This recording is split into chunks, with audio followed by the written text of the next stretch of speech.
So let us begin the meeting. A very warm welcome to everyone. I am your chairperson for today. And with me, I have my ministry managers. And it is a great morning, and I'm expecting a great performance from all of you. So I am going to give you a brief about the conference.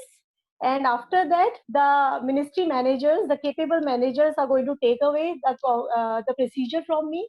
They're going to explain it to you so that you are clear about the agenda or the purpose of our conference today. So to begin with, I would like to tell you that basically we are going to be discussing in this 1 hour about the new education policy of India. It was much awaited, and when it has come, it has brought a lot of aspirations from all of us. Now, in this particular new education policy, we will try to focus on certain specific parameters, and the basic purpose of you all being a member of this ministry is that you will try to introspect, to try to see the pros and cons, try to find out what can be the problems in related to any particular issue, and then you will try to give us suggestions. And let me tell you, all the members, your suggestions is something that we are actually looking for. We are looking for great ideas coming from you, which can definitely help the government to start the process. And the youth of a nation is, I think, one of the best way to deal and to come out with the best policies. So whether when you talk about this policy, just in 1 minute, I'm going to brief you about it. We are able to see that new education policy is based on competency-based education. Competency is something very innovative in comparison to your present education system going on, and you are already well versed about it. So competency brings that ability, that skill, that performance in you based on your parameters. So it is a completely student-centric focused education policy. They are trying to bring it in a national-centered way where we will be able to be self-dependent rather than looking outside for any educations, whether it is liberal arts, whether it is any other field. Moreover, there are certain points like teaching in mother tongue, digitalization of the process, and then creating virtual labs for everyone. Now, it seems very positive and very promising.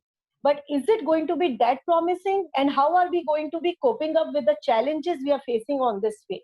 So this is the entire agenda of today's meeting for 1 hour.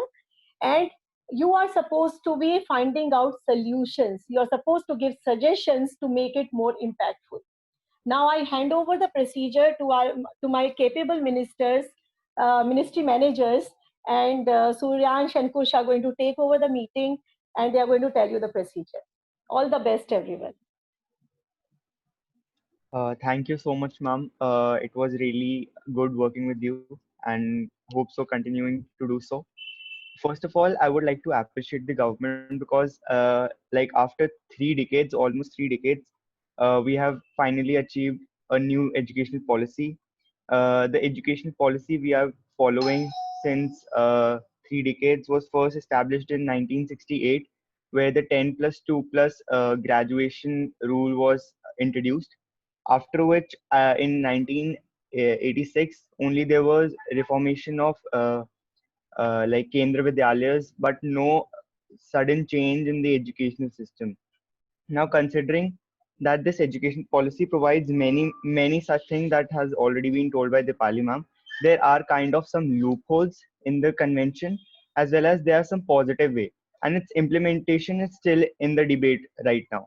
Also, one big thing that was being discussed was that it did not the new education policy wasn't discussed in the parliament, and this was a big loophole because no discussion and debate was carried out in the parliament with respect to the new education policy. Also, implementation has been a question because the last educational policy, which was introduced in 1968, it promised that it would contribute 6% of the GDP.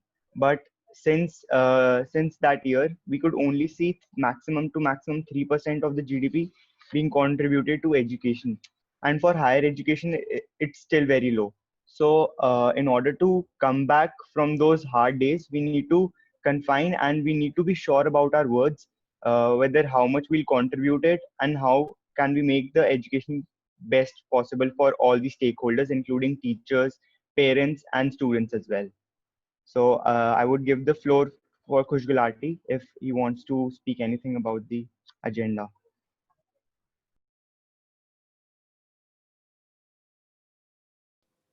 Yes, thank you, Suraj. And yes, as Suryansh told us that this new education policy was much awaited, and we all know there are some, very crucial changes in the education policy. So, first of all, welcome you all to the first edition of NISA Mock Ministry, the open forum discussion.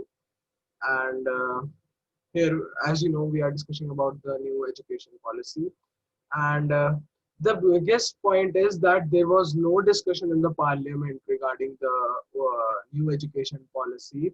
The children can practice coding, can practice their new interests, and rather than just sitting and just what they say is like learn it, like you have to get the marks.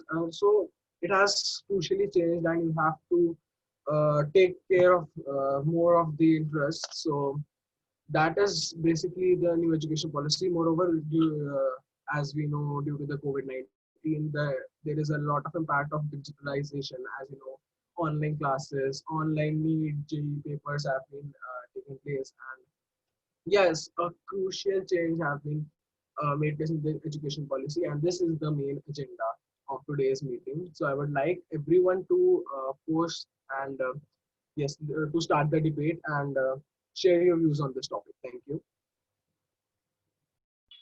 By this, I think that we could start with the debate. So I'll be stating some topics.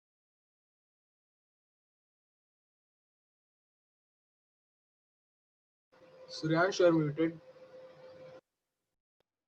Am I audible now? Yes. Yeah, so I'm saying that I'll start with a topic by topic discussion, and people interested in presenting their views, they can write on the chat box and we'll recognize them turn by turn, and they'll be getting a chance to speak.